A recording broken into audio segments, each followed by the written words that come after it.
o versículo 1 e 2. Isaías 11, na Bíblia, Ave Maria 954, a página. Amém?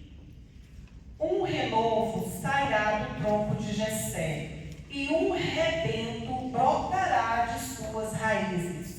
Sobre ele repousará o Espírito do Senhor, Espírito de sabedoria e de entendimento, Espírito de prudência e de coragem, Espírito de ciência e de temor do Senhor. Palavra do Senhor. Graças a Deus.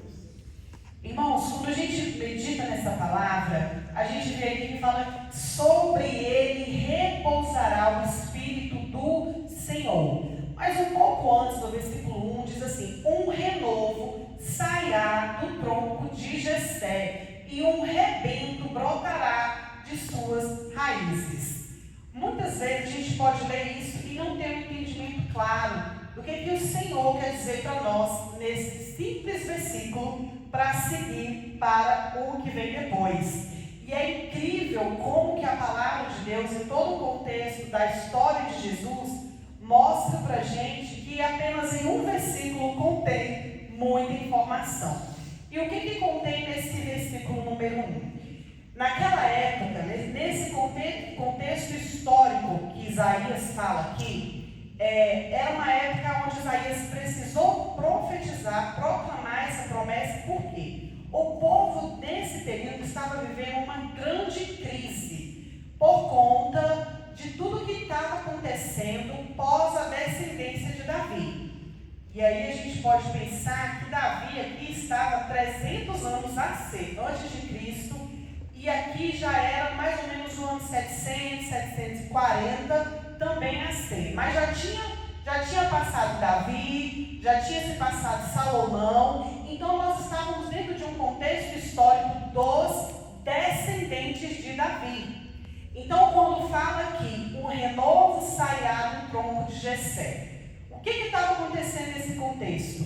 Crises internas, havia corrupção, idolatria. Esse povo já tinha se afastado de Deus, era um contexto muito político, aonde eles estavam fazendo suas alianças com os pagãos, enfim, já tinham perdido a sua identidade espiritual, a qual Davi tinha plantado com muito esforço, e Salomão também, entende? Então aqui, esse momento da história estava um verdadeiro caos.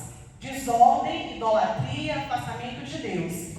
E era como se a árvore tivesse sido cortada pela raiz, porque eles tinham se afastado de Deus.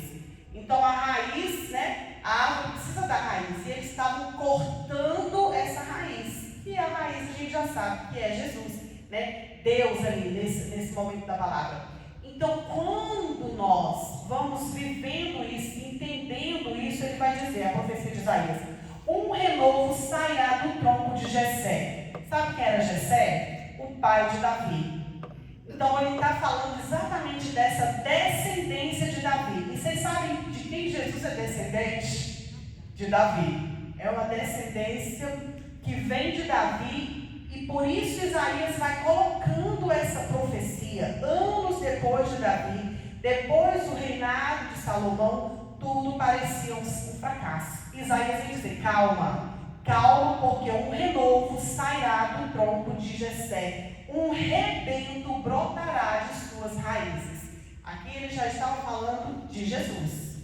E vai dizer mais: sobre ele repousará o Espírito do Senhor, Espírito de sabedoria, de entendimento, Espírito de prudência e de coragem, Espírito de ciência e de temor do Senhor.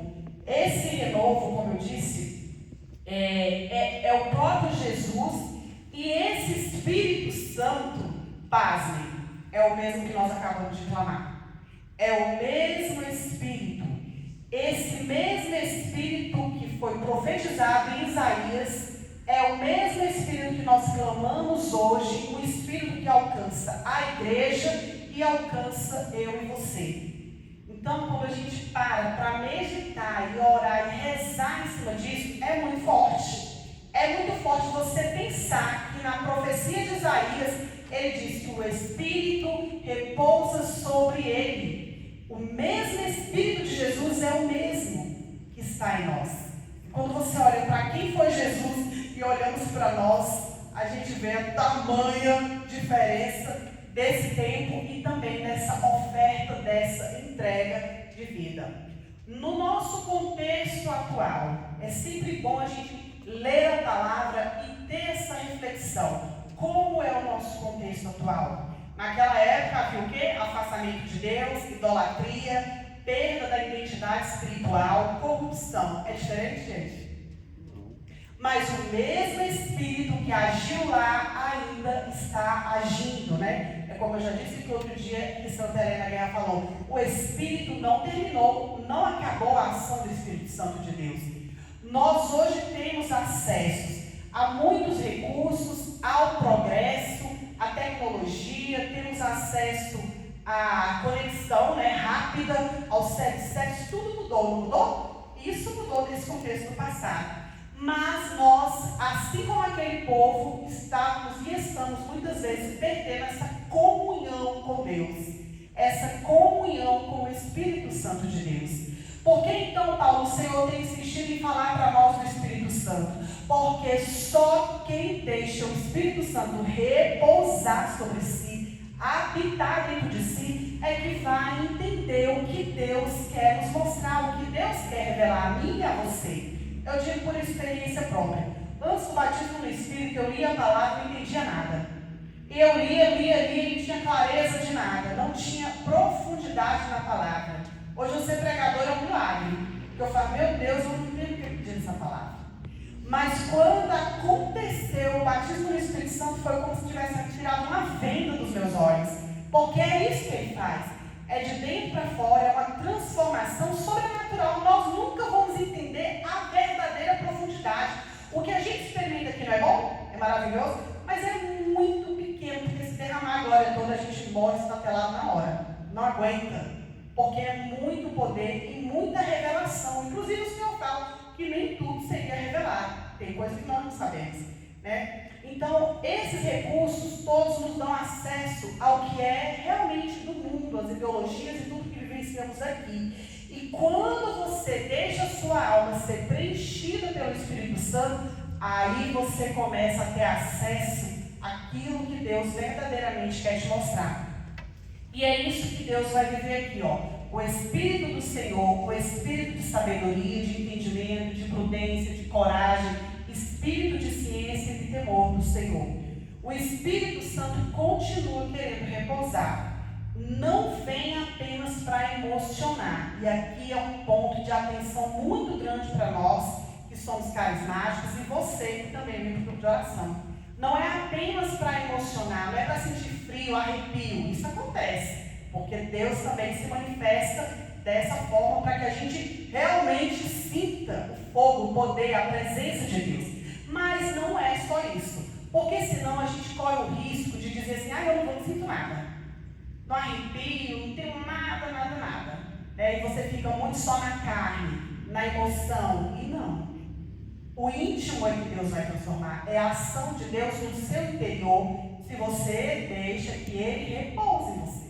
Se você permite esse repouso do Espírito Santo. Não é apenas te visitar. Não é apenas uma visita na segunda-feira no grupo de oração e você vive o resto da sua semana sem essa presença, sem esse pertencimento ao Espírito Santo de Deus. Vai acontecer sim de você se distrair, de você se ocupar com outras coisas, mas se você está buscando esse repouso do Espírito sobre você, você tem o quê? Que clamar. Você tem que convidá-lo a permanecer. Não é só visitou, sentiu emoção, calafrios, arrepios e ficou feliz, a empolgação e depois você deixou ele ir embora. Não, você convida diariamente para que ele more em você. Quando a gente fala de visitar, a gente lembra de algumas situações que o Espírito Santo vem visitar aqueles servos na palavra de Deus mesmo, Moisés e tantos outros, para impulsionar a missão. Mas em Jesus o Espírito não visita, ele habita, ele mora, ele permanece. E é esse Espírito Santo que o Senhor também quer oferecer e se dar inteiramente na plenitude a nós. Deus lhe dá o Espírito sem medida. É sem medida. Está lá em João 3,34.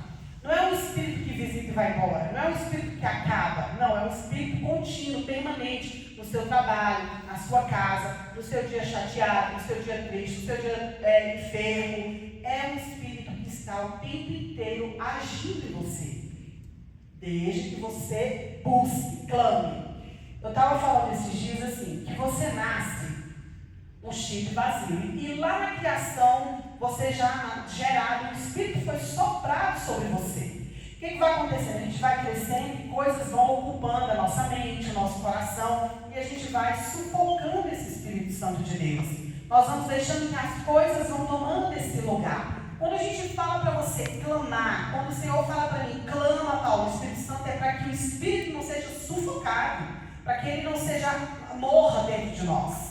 Não podemos deixar. Então é esse o clamor diário que nós precisamos fazer. Jesus comunica a plenitude do Espírito para a igreja. É só a gente recordar, sábado agora, Dayara pregou sobre o batismo do Espírito Santo e falava exatamente sobre isso. Quando o Espírito Santo vem, esse comunicado, o que aconteceu antes? Jesus foi o quê? Para o céu e disse, eu vos mandarei o Paráclito, aquele que vos ensinará toda a verdade. Então Jesus é esse, ele não tem medida, ele quer derramar, ele quer transformar as nossas vidas. Mesmo que você seja aquele pecador mais leproso, mais lazarento que existe, mesmo que você seja aquela pessoa que cai e levanta, que tem oscilações na sua fé, é para cada um de nós que esse Espírito Santo quer ser sem medida derramado. Então, quando a gente ergue os nossos braços e a timidez, as resistências, vem, sabe, fechando a gente, engessando a gente, é meio que você tem que dar um de doido no Espírito Santo, sabe? Você soca essas coisas, abre os seus braços, abre sua boca, porque a ação de Deus vai acontecer. Vai acontecer. Agora, se você fica cheio de respeito humano, não, porque vão falar, ai, o que é isso? Porque você não deixa o Espírito Santo agir. Então, quando você viver no momento do clamor, da ação do Espírito Santo, não tenha vergonha, não tenha medo. Vocês imaginam isso acontecendo com os discípulos lá no Atos dos Apóstolos? Está todo mundo lá na sala, Nossa Senhora está lá no cenáculo, o Espírito Santo está vindo e Pedro está lá, quietinho. Vocês imaginam que eles estariam lá quietinhos? Eu não imagino isso, eu imagino assim um fogo, mãos levantadas e eles assim recebendo aquela graça. Então, muito dessa ação de receber o Espírito parte de nós, porque Jesus já disse que é um Espírito sem medidas para derramar. Quando a gente lê os dons que ele fala aqui, o Espírito do Senhor de sabedoria, de entendimento, Espírito de prudência, de coragem, aqui em Isaías 11, nós precisamos compreender uma coisa, que é um presente que recebemos, presta atenção porque isso é muito valioso para nós que somos católicos. Esses dons infusos nós recebemos no batismo e no crisma. É lá quando você recebe o batismo, quando você recebe o crisma, que você recebe esses dons infusos, que são exatamente esses que já vocês vão saber quais são. Os dons infusos que recebemos é uma graça santificante do batismo e da crisma. E o catecismo diz assim: os 7 dons do Espírito completam e levam à perfeição as virtudes daqueles que o recebem. Paulo, eu não consigo me manter de pé na igreja, eu vivo muito combate, eu não consigo ser fiel, eu não consigo fazer as coisas que Deus me pede, eu oscilo muito, minhas emoções me dominam, eu sou governado por mim mesmo. Porque você precisa clamar o Espírito Santo de Deus, você precisa ter esse entendimento desse dom que já está dentro de você, para que você fortaleça as suas virtudes. Gente, Deus é de uma grandeza, de uma misericórdia, que Ele deu todas as ferramentas para a nossa vida ser maravilhosa. Mesmo aqui padecendo nessa terra, como diz a Salve Rainha, nesse vale de lágrimas, Deus nos deu recursos celestiais, ferramentas sobrenaturais, para que a gente viva de uma maneira próspera e abençoada diante de Deus. E às vezes a gente quebrando cabeça, bate a cabeça em tudo que é lugar e não entende que essa vida próxima de Deus é a vida mais próspera, e aqui eu não falo de dinheiro somente, a vida mais próxima que nós teremos, porque são graças que nos ajudam a viver a santidade, que nos ajudam a buscar a santidade. Ele vai dizer assim, ó, os dons infusos não são os carismas do Espírito Santo. Presta atenção também nisso daqui, porque às vezes você pode fazer uma certa confusão. Você pode achar que tudo isso que a gente faz aqui são os dons, aqui são os carismas do Espírito, o que nós experimentamos aqui. Os dons são aquilo que vem infuso, como eu disse, no batismo e na crisma para nossa santificação. E os carismas são derramados para que a gente sirva a igreja aos irmãos. Olha como Deus é lindo. Há uma sequência. Primeiro, meu querido, eu vou te encher dos meus dons celestiais, eu vou santificar a sua vida. Depois eu vou derramar sobre você carismas, eu vou derramar sobre você habilidades que o Espírito Santo vai te ajudar para servir a igreja, para servir os outros. Então é uma sequência essa ação de Deus. Os dons são para santificação pessoal e os carismas são para a edificação da igreja. Quando os dons infusos estão colocados dentro da nossa alma, não depende do nosso esforço humano. Outra coisa que você não pode esquecer. Porque às vezes você vai achar que a sua inteligência, seu mérito, a sua sabedoria, tudo aquilo que você faz, as coisas maravilhosas que você faz, é que te dão esses dons. Ou se você não fizer nada disso, for um pecador e cometer várias coisas que contrariam a vontade de Deus, você não vai ter. Não, você recebeu. Se você foi batizado, os dons estão em você. Precisa só o quê? Acender, ativar, encher essa labareda que está aí dentro de você, porque daí os frutos serão maravilhosos. Os dons infusos são colocados na alma, não são resultados desse esforço, são presentes da graça de Deus. Vocês estão entendendo? Então, né? E aí a gente vai ter como dom infuso a sabedoria. Quem está com a sabedoria aí? A sabedoria. Olha para quem recebe esse dom infuso na sua vida. Nos permite enxergar a realidade com os olhos de Deus. Amar aquilo que Deus ama. Então a sabedoria, ela vem para nos ensinar a ver as coisas com os olhos de Deus e amar aquilo que Deus ama. Quando você tem o dom da sabedoria, você não consegue não amar a Deus, não amar as coisas que Deus criou, não amar a palavra de Deus, não amar a igreja. Tudo em você já desperta esse dom. Fora tudo aquilo que vem também como entendimento, que já é também um outro dom. O entendimento nos ajuda a penetrar os mistérios da fé. O dom do entendimento, unido com a sabedoria, pronto. Você tem uma visão ampliada da vontade de Deus sobre a sua vida. Você tem uma visão ampliada sobre os passos, direcionamentos que você precisa dar. Então, ele aperfeiçoa a sua fé. Eu sou capenga na minha fé, eu vacilo muito, ou eu estou na igreja, ou eu vacilo. Peça o dom do entendimento, para que você tenha essa fé aperfeiçoada. Temos também o dom do conselho, que nos ajuda a discernir a vontade de Deus.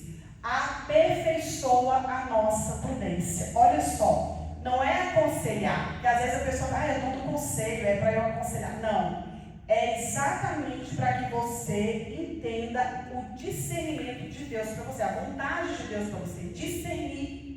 E isso vai aperfeiçoar o quê? A sua prudência. Já lidou com alguém imprudente? Precisa desse dom do conselho, precisa ter discernimento. E junto desse discernimento, o dom do conselho nos ajuda a ter maturidade. Já lidou com gente imatura? A maturidade vem pelo dom do conselho, a maturidade espiritual e até mesmo a maturidade cognitiva. Aquilo que a pessoa é coerência. Você tem 30 anos, você age como uma pessoa de 30 anos. Você não age como uma pessoa de 12 anos. Então, tudo isso nós precisamos clamar. Isso está dentro de nós. Precisamos ativar isso, né? O dom da fortaleza nos sustenta nas provações, já está dizendo, e aperfeiçoa a virtude da fortaleza. Ou seja, você vai ter o dom da fortaleza, você não vai ser aquela pessoa que vai desistir facilmente. porque você já tem isso dentro de você como uma labareda. Então, no momento que você pensar, vou desistir, o dom da fortaleza diz não.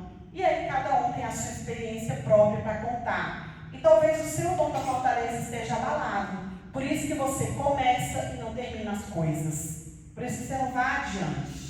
Porque você precisa fortalecer a alma, o espírito, a mente e principalmente pedir ao Senhor essa espiritualidade forte.